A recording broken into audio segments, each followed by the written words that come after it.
Episode 59 எப்படி start ஆகுது அப்படின்னு பார்த்தீங்கன்னா, ரொம்ப அழகா ஒரு மாண்டேஜோட ஸ்டார்ட் ஆகுங்க.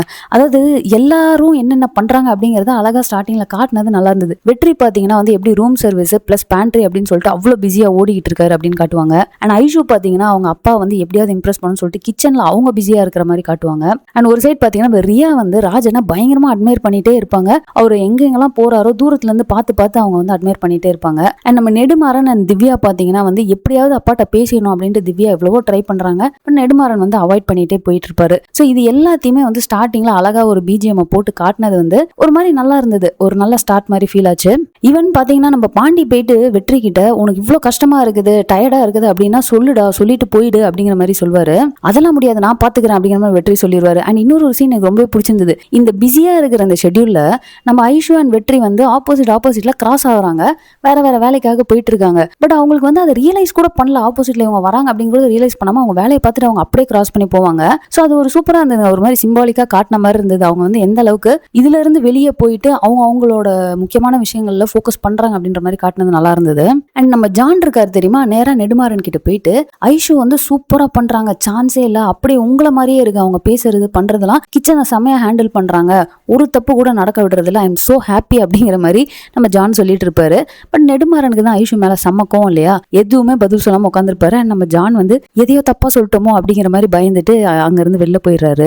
நம்ம ஜான் பாத்தீங்கன்னா வந்து திவ்யா கிட்ட வந்து அவங்க மேரேஜ் ரிலேட்டடா ஐட்டம்ஸ் வந்து லிஸ்ட் எடுத்துட்டு இருப்பாரு. சோ அந்த டைம் பாத்தீங்கன்னா நம்ம திவ்யா அப்பா எனக்கு சின்ன வயசுல ஒரு ஸ்வீட் செஞ்சு கொடுப்பாரு, எனக்கு அதுதான் வந்து ஒரு ஸ்பெஷல் ஐட்டமா வெட்டிங் அன்னைக்கு இருக்கணும்னு ஆசைப்படுறேன், இது என்ன ஸ்வீட்னு சொன்னா அப்பாக்கே தெரியும், நீங்க போயிட்டு சொல்லுங்க அப்படிங்கிற மாதிரி சொல்லிடுறாங்க. பட் நம்ம ஜானுக்கு வந்து நல்லாவே தெரியும் நெடுமாறன் ஒத்துக்க மாட்டாருன்னு. பிளஸ் ஸ்டில் அவர் போய் நெடுமாறன்ட்ட சொல்றாரு.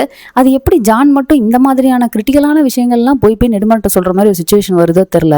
சோ நெடுமாறன் பாத்தீங்கன்னா அதெல்லாம் பண்ணி கொடுக்க முடியாது, இங்க இருந்து ஃபர்ஸ்ட் கெட் அவுட் அப்படிங்கிற மாதிரி கத்திடுறாரு. நம்ம வெற்றி எப்படியாவது வந்து எல்லாரையும் இம்ப்ரெஸ் பண்ணணும் அப்படின்னு சொல்லிட்டு ஒரு முடிவு எடுத்துட்டாரு. சோ அவரோட ஐடியா படி எல்லா டிஷஸையும் வந்து பண்றாரு. அதாவது டோனட் பிஸ்கெட்ஸ் அப்படிங்கிற மாதிரி சின்ன பசங்களை கவர்ற மாதிரியான ஐட்டம்ஸ். ஆனா அதெல்லாம் ஹெல்தியான விஷயங்களை வச்சு பண்றாரு. பட் ஸ்டில் வந்து எல்லாம் பெரியவங்களா வராங்க, வந்துட்டு டீ போதும் ஜூஸ் போதும் அப்படின்றாங்க.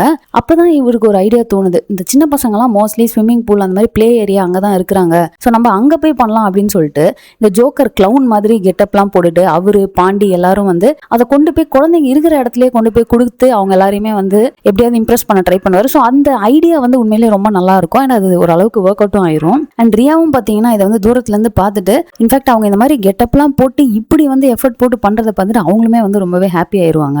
ஸோ என்ன ஆகுது அப்படின்னு பார்த்தீங்கன்னா நம்ம ஜான் வந்து இவர் இந்த சின்ன பசங்களுக்குலாம் போயிட்டு இதெல்லாம் கொடுத்துட்டு இருக்காரு இல்லையா ஜோக்கர் கெட்டப்ல, அதை வந்து வீடியோ எடுத்துட்டு போறாரு. போயிட்டு இதை கொண்டு போய் திரும்ப நெடுமாறன்ட்ட வந்து காட்டுவாரு. ஆனா நம்ம நெடுமாறன் வந்து செம்ம ஓவர் கான்ஃபிடன்ஸ், கண்டிப்பா இவனெல்லாம் ஒன்றும் பண்ண முடியாதுன்னு சொல்லிட்டு சரி இவங்களெல்லாம் பார்த்தா எனக்கு பாவமா தான் இருக்குது, இந்த ஜோக்கர் அப்படிங்கிறது வந்து ரம்மியில மட்டும் தான் பவர்ஃபுல், ரியல் லைஃப்ல பார்த்தா அதெல்லாம் ரொம்ப டம்மியா தான் இருக்கும், நம்ம ரகு பார்த்தீங்கன்னா கண்டிப்பா இதெல்லாம் புரிஞ்சுக்கிட்டு ஒரு நாள் வெற்றியை வந்து இந்த இடத்துல இருந்து தூக்கிடுவாரு அப்படின்னு சொல்லிட்டு ரொம்பவே கான்ஃபிடென்ட்டா இருப்பாரு. ஸோ அவ்வளவுதாங்க எபிசோட் 59ல நடந்த எல்லாத்தையுமே நம்ம ரிவ்யூ பண்ணிட்டோம். அடுத்து எபிசோட் 60ல என்ன நடந்துச்சு அப்படிங்கிறத ரிவ்யூ பண்ணி இன்னொரு வீடியோ போடுறேன், மிஸ் பண்ணாம பாருங்க. இந்த வீடியோ உங்களுக்கு பிடிச்சதை லைக் பண்ணுங்க, உங்க ஃப்ரெண்ட்ஸ் எல்லாத்தையுமே ஷேர் பண்ணுங்க, மறக்காம சேனலை சப்ஸ்கிரைப் பண்ணி சப்போர்ட் பண்ணுங்க. தேங்க்ஸ் ஃபார் வாட்சிங், பை பை.